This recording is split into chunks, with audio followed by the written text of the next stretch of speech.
Hello and welcome everybody to the West Side Sports Podcast. It is another beautiful day here in the Pacific Northwest. It is August 18th, 2025. As always, I am your host, Dakota Esri. Welcome to the show, to the West Side Sports Pod.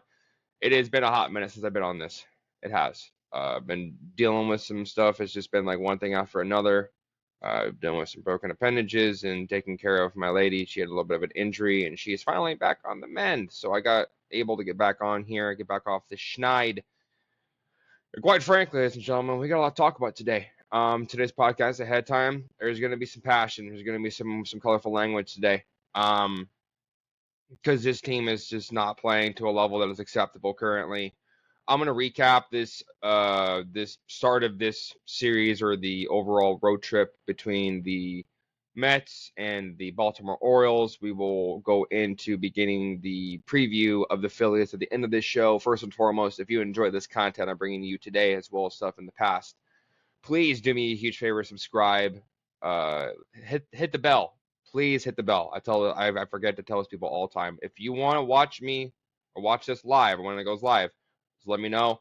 Hit that bell so when I bring up stuff, it goes straight to your phone and ease for you guys as the listener. Much enjoy and appreciate you guys for tuning in and listening. This series/road trip has sucked. I'm not going to sugarcoat it. I'm not. I got this gray spot in my beard for a reason. I call it my Mariners, stress spot. Because this road trip's been shitty. It has. Baltimore is not a good team. Not trying to be disrespectful to Baltimore, but the record states what the record states. Baltimore is one of the worst teams in the American League. Bottom 4, bottom 5. You go in against Dean Kramer, Yuki Sagano, and Trevor Rogers. Yeah, Trevor Rogers has had a pretty good year. Crafty lefty, keeps you off balance, stuff like that, right? But Dean Kramer and Yuki Sagano are not good pitchers. They're not at all. It gets to a point in time when you ask yourself, this is a professional team. You get guys that are paid a lot of money and a pretty penny to show up and play baseball, something that, as we saw in Williamsport, which I'll get to at the end of the show as well, that you work your whole life towards is for this opportunity to be a professional baseball player, right? That should be a given. Now, with that being said, I want to make this abundantly clear. Maris didn't show up. Didn't show up really in New York. Didn't show up Baltimore. Luis Castillo was sleeping at the wheel. Lucky didn't take off a mirror on his car or nothing, right? Bad dad joke. I get it, right? But this team is just not performing. Like, yeah, Kirby was really good in Baltimore. I didn't get us very far. You lost 2 of 3 in Baltimore. You lost 2 of 3 in New York. And now you're staring on the barrel of what seems to be a gauntlet in Philadelphia, right? I have some stuff I want to talk about. We'll talk about Baltimore. We'll talk about the Mets, right? Because, man, I got a lot to talk about the Mets series. Baltimore. Can I ask you, Baltimore fans, if you're watching this show, why the hell do you guys now have a roof on your ballpark? You guys have more cumulative rainfall than Seattle, Washington, who is like the rainiest state, and besides for like Southeast Alaska in our country, right? No roof? Okay. So you force us to have delayed start times, multiple tarp pullings, right? It should be mandated. All 32 teams in Major League Baseball, roof on the park. I don't care if it gets less than 15 inches of calendar or cumulative rain a year. I don't give a damn. I want a roof. If you go to Houston where it's 115 degrees and people are miserable during summertime, what do they have? Roof. Minnesota, you guys have snow in the beginning of the year, every year. No roof? Okay. I could go down the list. Pittsburgh, roof. Detroit, always Detroit needs a roof. Like these Middle Eastern, of the country teams that need a roof. If you have snow, you have heavy rain, it's heavy humidity. Guys are dropping like flies. Chicago White Sox, how about the Cubs? Of course, no one will put a roof over Wrigley Park because it's a nostalgic icon garbage, right? It's 2025. Have a roof. That's just my 2 cents on the whole roof vibe. So I'll probably clip that and make a video out of it later for you guys to enjoy. Um, I'm really not going to enjoy talking about this. I'm going to do my best and try to keep this as clean as I can. Why was Dylan Moore playing right field in Baltimore? Why? I don't get it. I don't. I don't understand that this team decides that you can't play Dom Canzone, whose natural position is right field, because it's a left-handed pitcher on the mound. I don't care. We're a platoonless roster now. Dom Canzone hit a walk-off against a lefty at home. Let the kid play. How else is he supposed to develop as a hitter if you don't let him play? So I don't know. That's just my 2 cents on it for the whole lefty, option. Dylan Moore 2 for 70, big guy, or excuse me, 3 for 71. 3 for 71. Man, I swear I could throw on a jersey, some high socks, some high tilt socks, and go crush some baseballs. Would I hit maybe one of them? Maybe, but I would at least know if it was a fastball coming down the plate. Easy for me to say. I was, not I'm not an athlete. I'm not an active player, but when Dylan Morris just stands there and just takes it like it's like a whoopee cushion and a pin needle, like come on, man, come on. Mets series. Francisco Lindor just owned us. They did. Lost 2 or 3 in that series. Francisco Lindor Friday 2 for 3, 2 dingers, 4 ribs. Saturday, key RBI to win the game. Sunday 3 for 5. Why are we pitching to him? I know Pete Alonso, other guys. Mark Vientos hits a home run. Mark Vientos hit like 190 this year. Dude's awful. Sucks. Right? And I listened to Marine Lair pod, shout to Marine Lair guys. They're talking about with Frank the Tank, who is like one of their biggest, if not the biggest, like I don't call him a class clown, but he's like he's like a mirror into the stressful Mets fan base, right? Very colorful. And he's like, yeah, the Mets are, pardon my French, the Mets are fucking trash. They ain't good. They have not won any ball games. Juan Soto has like 2 home runs that aren't solo home runs. They can't pitch. They have no bullpen.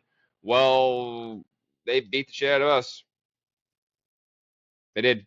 We didn't hit. We didn't show up, really. Last 2 games. You get shut out. I think you score 3 runs in a Little League park where the other guys just show up and crank home runs. Yeah, great. Cal Raleigh hit another home run. Great. The fun season continues, but that don't really mean shit to me when you lose 2 out of 3. It doesn't. So I know it's not the most popular thing in the world to be like, no, not in any way. I'm not trying to like diminish Cal Raleigh, but Cal Raleigh's stats are second tier and second fiddle to how the overall team performs and win and loss record. Let's get to Williamsport. Let's get to the ESPN crew. This is where it's going to get a little spicy. That broadcast was bad last night. It was atrocious. It was shitty. You got. I don't like the interviewing thing. This isn't the preseason football. This isn't the UFL, the XFL, the CFL preseason football for the NFL, where you have guys and reporters and like commentator play-by-play doing in-game interviews. Let the guys play the game that they're there for. How are they supposed to truly lock in and focus? Like Julio missed a catch he normally makes in center field. I'm not saying because he was live mic'd, he missed the ball, blah, blah, blah, blah, blah. But I think it's got something to do with it when you're not fully locked in, when you're trying to have some guy yapping in your ear while you're trying to focus on a play-by-play game. I don't think it's the best look for the sport. I didn't think they didn't do the kids any favors with the interviews to the players, which I thought was really cool, allowing the kids to talk to the players, give them that lifetime memory to cherish and hold on to, right? If I was a kid, I would want to talk to the players too. But the kids were not prepared accordingly for this. There was 20 seconds of dead air pause, which is not and the kids' fault whatsoever. It's the producer. It's the production. It needs to be cleaner. You are the ESPN. You are the worldwide leader in sports. It is a Little League World Series in Williamsport. Everybody knows about this. If you like baseball, you know what the Little League World Series is, right? So I know that some people are gonna be like, "Oh, well, cut the kids some slack." One of the kids was trying to like, I don't think he was joking, but he was like half-heartedly trying to like bully ball Julio into giving him his bat in the middle of the game. I didn't like it. I thought it was pretty cringy that these kids who have an opportunity to like, you know, ask for some kind of guidance and feedback or something to like, progress their skills, their talents, right? But instead, you take this opportunity to try and like tell Julio that you want his bat after the game. I'm sorry if that kid's parent, that's not that's not really cool. I don't think it's very appropriate. I think it's pretty much a bad look for you and your team. I know if I was his age, I sure as hell would not be doing that. I'd be more worried about trying to trip over my words talking to one of them than trying to like coerce them into giving me some of their equipment they use on their to do their jobs. You know, but that's just me. I'm not trying to like bash the kid or any of the kids. They step up to the mic, to the plate in this awkward situation. They do the best that they can, but there's lines in the sand, and just try and stay to where stay to what's appropriate considering the situation, and we'll leave it at that. The sliding cardboard boxes thing, cardboard boats down the hill. I didn't like it. I don't love the fact that Julio was like some staffer, like damn near took out Julio's knee. He was fine with it. But just sloppy, man. You're professional athletes. This is the same conversation I have about the home run derby, about hurting wrists, about doing it for an exhibition. And yeah, this isn't an exhibition. This is a regular season game, but this is pretty much an exhibition. It is. They're playing at a souped up little league park that fits their 400-foot minimum requirements in the corners, right? Whatever. But it just wasn't the best product last night. On a scale of 1 to 10, I put it about a 5. So pretty bad. Let's talk about the upcoming series in Philadelphia. 3:30 first pitch today. Logan Gilbert versus Rangers Suarez. Crafty lefty on the mound. This is a matchup that have given the Mariners nightmares and fits this year. They have not been able to hit many left-handed pitchers unless you're Tariq Skubal or Garrett Crochet. We need a bounce back. You got to go into Philadelphia and win this game today. I know it's shortchanged, like of course you have to win the game because you say so. Well, when you've lost 4 out of 6 on the road trip, you need to bounce back. You need to win. You need to find a way to win this game and start this series off on the right foot and get 2 out of 3. If you're 4 out of 6, you go what? It's bad radio or bad podcast math, but it's like 6 out of 9 or 6 out of whatever it is. Like you can bounce this back to make this not an absolute disaster of a road trip. I'll be curious to see what the lineup is coming out this afternoon, or probably about the next 2 hours. We'll get the lineup here. But it's just been frustrating, man. This team with the trade deadline, the hype, the Geno Suarez, the Josh Naylor, the Caleb Ferguson on top of the mountain. Life is great. Ooh la la. And then you take this road trip and then you just go straight into the gutter and you're asking yourself a lot of questions that, quite frankly, we shouldn't be asking right now. This team should just be rocking and rolling. And that starts with Logan Gilbert tonight. It does. This team needs to have Logan go 6 innings. He hasn't went 6 innings since opening day. And it's desperate. We need to see our horses and our stable, our main pitching horses, do what they do best. And part of doing that is stepping up, doing your role, going 6, not allowing the third time through the lineup to blow up like it's done damn near every start for Logan this year. His OPS third time through the lineup is almost 900 between both him and George Kirby. Fun fact for you. But you got to find a way to just do the things that make Mariner baseball. Pitch well, run the bases, get timely runs, get it to the bullpen, the game to the bullpen with a reasonable chance to win or with a lead, and just see what happens, because you've been playing catch up almost this whole series. And granted, the start times are off and whatnot, but these guys are professional athletes. I trust Josh Naylor and the guys that carry a little more intensity to be like, all right, guys, strap your shit up and let's go. Let's wake up. Let's play what we need to do. Stop, wipe the sleep out of our eyes from this weird road trip, go into Philadelphia, and start this off on the right foot. The pitching matchup for tomorrow is TBD. Anticipate that to be Bryce Miller. They reshuffled the pitching rotation specifically for this series and for this road trip. Bryce is with the team currently. Anticipate him to pitch tomorrow. Pardon me. Probably about 5 innings for Bryce would be the max, I would assume, on his build-up back to normal workload. Reports this morning via Mike Rodriguez that Felnin Celestine has been promoted to High-A Everett.